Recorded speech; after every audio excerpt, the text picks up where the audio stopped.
Hey guys, how you doing? Hope you're having a good day 2 of lockdown. What I am going to do is I've got a cake tin right here, as you can see, completely empty at the moment.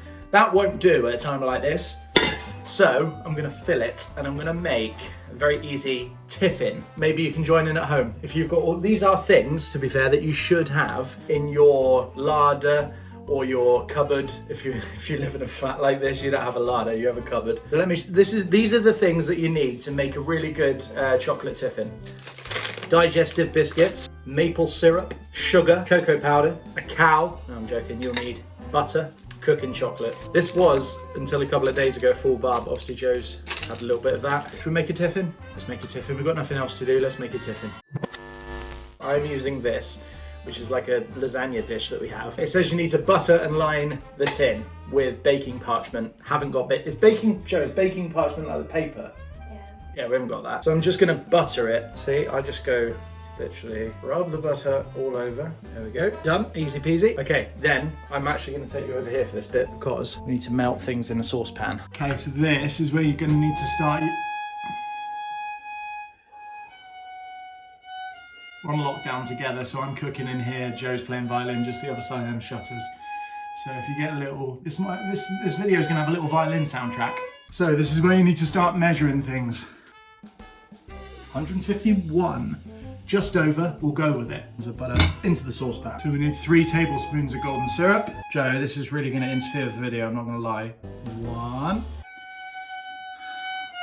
2, 3 tablespoons of golden syrup. So what do we need next? Let's have a look. 3 tablespoons of sugar. That's easy, we can do that. Oh, there we go, there's the blueberries. Okay, I can pick it back up now.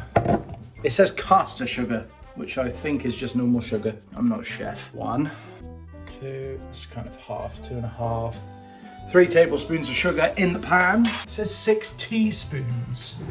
Cocoa powder, so we're moving to the teaspoon. Okay, so 1, 2, 3, 4, 5, 6. There we go, heat is on.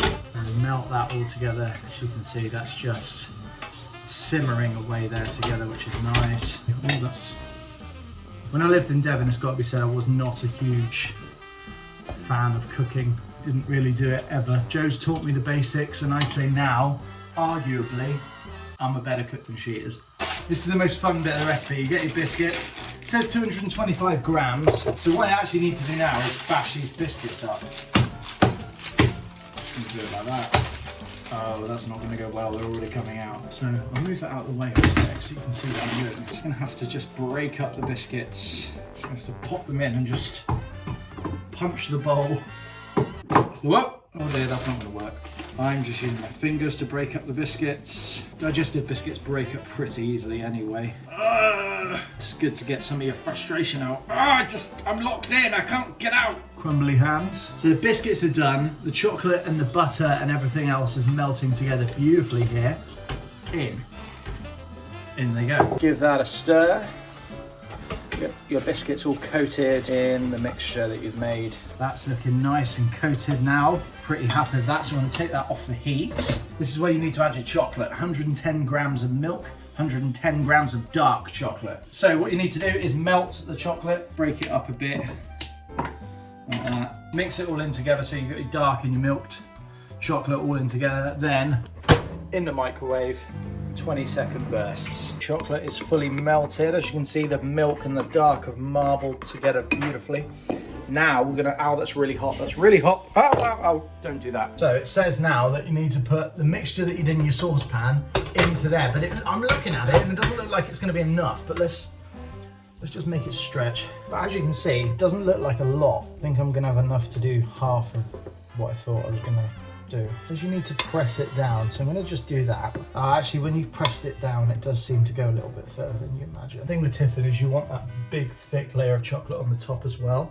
As you can see, I've managed to form like half a pan. You see the amount? I think I've put so much golden syrup in this. What I might do is I might see if I can find another pan to fill that gap there. I found this, which probably would have been a better thing for the tiffin anyway.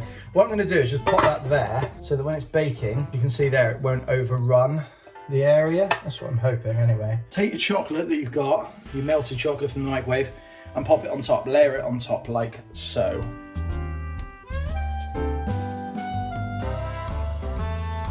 Just realised, didn't preheat the oven, which I was supposed to do. Just check the recipe. The reason I didn't preheat the oven is because I don't need to. This goes in the fridge, not the oven. So 2 hours now, this is gonna go in the fridge, and in 2 hours time, the tiffin will be yours to enjoy. Let's stick it in the fridge. In it goes. That is your tiffin experience done. You can now put your feet up for 2 hours, enjoy a book perhaps. That's how easy it is, and if I can do it, you can do it. Right, 2 hours have passed. Let's get it out. Has the chocolate set? Yes, it has. That there is like where the golden syrup has gone hard. Probably tastes quite nice. Looks like Caramac. Anyway, for the rest of it, let's cut it up and see what it's like. There we go. I've managed to prise it out. Pop it on there. At the moment, it's one big tiffin. Let's cut him up. Cutting it up into bite-sized slices. There we go. So those are.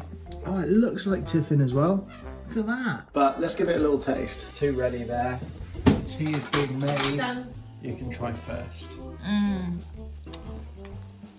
It's really nice, so hench. Hench. Joe described it as hench. So let's see.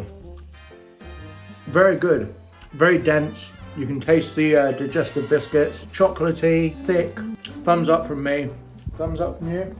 I think it's a thumbs up from us both. There we go. I told you my goal at the start was to fill the cake tin with cake, and that is what I've done. I just wanted to do one other thing before I close this video off today. Apparently at 8 o'clock, everybody is going to their window and applauding, and that is to honour the members of staff working at the NHS who are keeping us all safe. They deserve our full respect. We have got an easy job. We're being told to stay at home. But for those who are in the NHS, they still have to go to work, and they're on the front line. You know, they're being confronted with this virus every day, and they have to go to work, even though maybe they're scared or they're uncertain or they're nervous about doing it. They still do it, and they put themselves on the line for us. So from me and mine, thank you very much for everything you do, members of the NHS. I really am so grateful to everything that you guys are doing for us.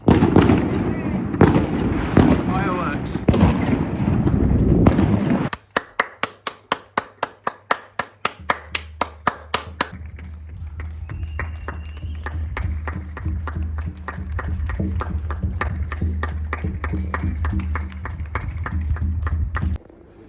Wow. You hear that? That is amazing. Actually quite emotional. There were some fireworks as well. Oh, there still are. You can probably hear them. Please, please, please keep supporting and loving the NHS because they so deserve it. Thanks so much for watching. Take care. Bye-bye.